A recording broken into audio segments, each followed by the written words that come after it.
fog, thick, heavy, and silent. It clung to the dilapidated buildings like a shroud, obscuring the secrets they held. The town was eerily quiet, a ghost of its former self. Empty streets stretched out, lined with buildings that were slowly being reclaimed by nature. Windows like vacant eyes stared out from behind peeling paint and creeping vines.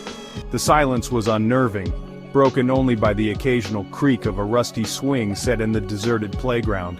This was Silent Hollow, a town lost to time and shrouded in an unsettling stillness. Jonathan Blackwood, a writer seeking solace, stumbled upon Silent Hollow. He was a man haunted by his own demons, seeking refuge in the solitude of the forgotten town. His typewriter became his only companion, the rhythmic clattering a counterpoint to the oppressive silence. Jonathan sought inspiration, a spark to reignite his stagnant creativity. He rented a small cabin on the edge of town, its isolation mirroring his own. The silence of Silent Hollow was deceptive. It was a silence that whispered. At night, the wind carried strange sounds through the empty streets, murmurs, laughter, and sometimes what sounded like screams. Jonathan, initially dismissive, found himself drawn to these whispers from the past. The town's history was a tangled web, and he felt an inexplicable pull to unravel it. In the attic of his rented cabin, Jonathan discovered a dusty old chest tucked away under a pile of discarded furniture. Inside, he found a bundle of letters, tied together with a faded ribbon.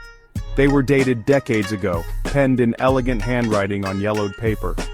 The letters spoke of a forbidden love, a secret affair between a young woman named Eliza and a mysterious stranger. Each letter was a piece of a puzzle, and Jonathan was determined to put it together. As Jonathan delved deeper into the letters, he uncovered a tale of love, betrayal, and a crime that had shaken Silent Hollow to its core. Eliza, the daughter of the town's mayor, had fallen in love with a man shrouded in secrecy. Their affair was passionate but doomed from the start. The letters hinted at danger, at whispers and threats that swirled around their love. And then, the unthinkable happened. Eliza vanished without a trace. Jonathan became consumed by the story, his days and nights blurring together as he pored over the letters. The line between his reality and the fictional world he was piecing together began to blur. He started seeing Eliza in the shadows, heard her whispers in the wind. The town's past was seeping into his present, threatening to consume him entirely. Sleep became elusive, replaced by feverish dreams haunted by Eliza's ghostly presence. He felt her pain, her fear, and the desperate yearning for her lost love. Jonathan found himself wandering the deserted streets of Silent Hollow, talking to himself, reenacting scenes from the letters. He was losing himself in the story, becoming a character in the very narrative he was trying to unravel.